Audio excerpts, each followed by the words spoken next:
अस्सलाम वालेकुम। कैसे हैं आप लोग सब? उम्मीद करती हूँ सब ठीक ठाक खैर खैरियत से होंगे।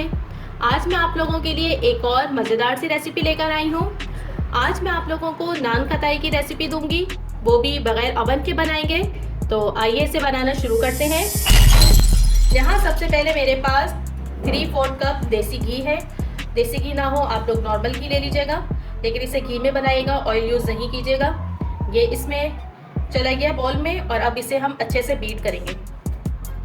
यहाँ मैं घी को बीट करने के लिए इलेक्ट्रिक बीटर यूज़ कर रही हूँ। आप इसको आसानी से हैंड विक्स से जो है विक्स कर लीजिएगा, नो प्रॉब्लम, आसानी से हो जाएगा। बस थोड़े से 4-5 मिनट ज़्यादा लगेंगे। चलिए इसको मैं बिस्मिल्लाह।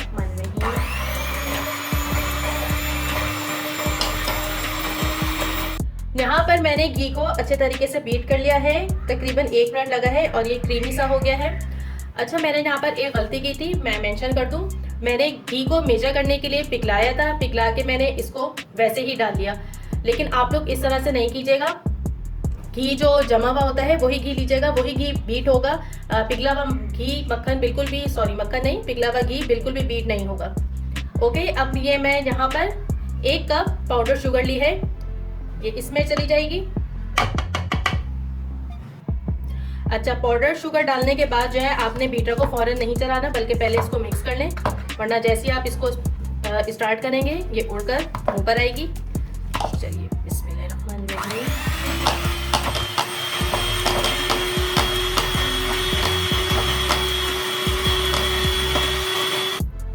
यहाँ पर घी और चीनी को बीट कर लिया है। तकरीबन 20 से 25 सेकंड के लिए मैंने इसे बीट किया था। ये देखिए इस तरह का क्रीमी सा और फोमी सा बन गया है ये। बस अब बीटर का काम खत्म। अब यहाँ मेरे पास 1 कप मैदा है। मैदे को मैंने छान लिया है और इसमें 1/2 टीस्पून इलायची पाउडर जाएगा। इलायची पाउडर नहीं है तो आप मोटी मोटी कूट कर 3 से 4 इलायचियाँ वो भी शामिल कर दें। इसमें 1/4 टीस्पून बेकिंग सोडा, ये बेकिंग सोडा है, ये इसमें चला गया, और 1/4 टीस्पून बेकिंग पाउडर। और यहाँ मेरे पास 3 खाने के चम्मच बेसन है। बेसन को भी मैंने छान लिया है। इन तमाम अज्जा को मिक्स करेंगे अच्छे तरीके से। और अगर आप चैनल पे नए हैं तो इस चैनल को सब्सक्राइब कर लीजिए। वीडियो पसंद आए तो थम्स अप दीजिएगा और अपनी फैमिली में ज़रूर शेयर कर दीजिएगा। Thank you. ये मिक्स हो गया है और अब हम इसे थोड़ा थोड़ा करके अपने इधर घी वाले मिक्सर में शामिल करेंगे।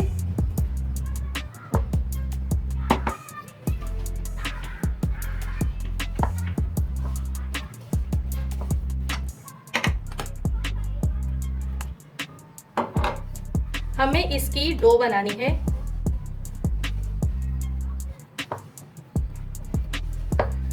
चलिए जी, स्पैचुला का काम खत्म हो गया है और अब हाथ का काम शुरू हो गया है।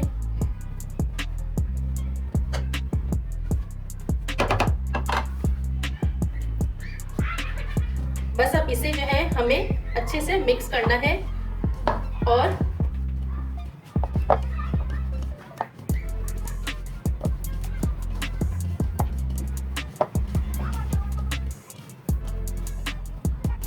यहाँ पर इसकी देखिए सॉफ्ट सी डो बन गई है। और बस अब हम जो है इसकी नान खटाइयाँ बनाएंगे। अगर बहुत ज़्यादा जो है ये सॉफ्ट हो रहा है, आपके हाथ में नहीं आ रहा, तो आप इसको 5 मिनट के लिए कवर करके फ्रिज में रख दीजिएगा, क्योंकि इसमें घी डाला है तो घी हाथों की हीट से मेल्ट होता है। तो 5 मिनट के रख दीजिएगा और फिर जब वो थोड़ा हार्ड हो जाए तो फिर आप बनाना शुरू कर दीजिएगा नान खटाइयाँ। यहाँ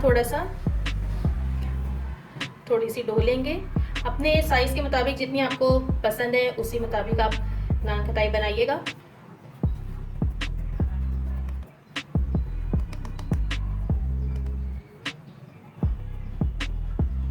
ये देखिए, ये मैंने बना की इसको, ये ट्रे है, इसके अंदर रखते जाएंगे। अच्छा, ट्रे को ग्रीस नहीं करनी क्योंकि ऑलरेडी इसके अंदर बहुत ज़्यादा घी शामिल है। बस इसी तरह बना बना के रखते जाएंगे उसमें। यहाँ मैंने नान खटाइयाँ बना ली हैं और अब इसे डेकोरेट करेंगे बादाम से।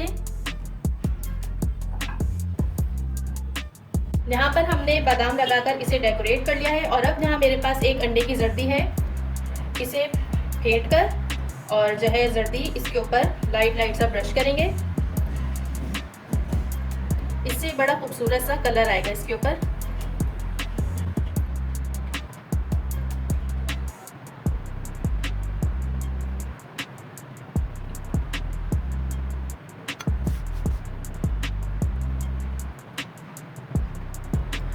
चलिए बस अब इसे रख देंगे बेक होने के लिए।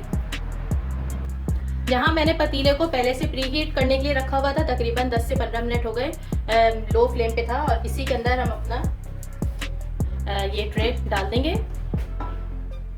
और बस इसे कवर करके मीडियम टू लो फ्लेम पर हम इसे तकरीबन 20 से 25 मिनट तक बेक करेंगे। तकरीबन 20 से 22 मिनट हो गए हैं नान कताई को बेक होते हुए, और ये देखिए तकरीबन तैयार है। अभी बहुत गर्म हो रही है, ये थोड़ी सी ठंडी हो जाए फिर मैं इसे निकालती हूँ। और यहाँ पर हमारी मज़ेदार सी झटपट सी नान कताइयाँ बिल्कुल रेडी हैं। आप मेरी इस रेसिपी को ज़रूर ट्राई कीजिएगा और मुझे बताइएगा आपकी नान कताइयाँ कैसी बनी। इसे बेक होने में कम से कम बस 20 मिनट लगे हैं। 20 मिनट के बाद से मैंने इसके ऊपर चेक रखा था, 20 से 22 मिनट तक ये बिल्कुल तैयार हो गई थी। तो आप लोग नज़र रखिएगा, 20 मिनट के बाद से इसको देखते रहिएगा। तो चलती हूँ, दुआओं में याद रखिएगा। फिर आऊँगी एक नई रेसिपी के साथ। खुदा हाफिज़।